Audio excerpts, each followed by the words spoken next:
100 years ago, there were 1.5 billion people on Earth. Now, over 6 billion crowd our fragile planet.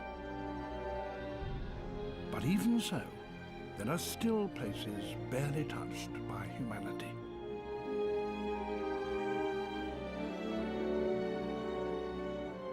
This series will take you to the last wildernesses and show you the planet and its wildlife as you have never seen them before.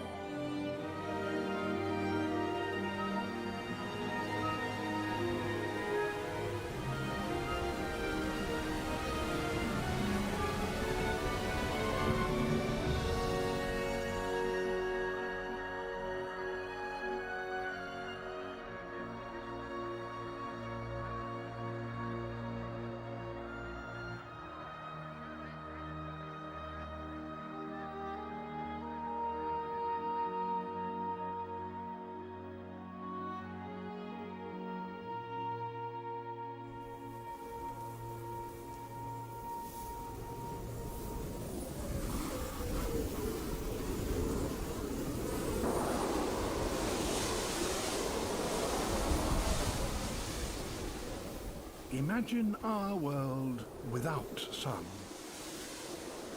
Male emperor penguins are facing the nearest that exists on planet Earth, winter in Antarctica. It's continuously dark and temperatures drop to -70 degrees centigrade.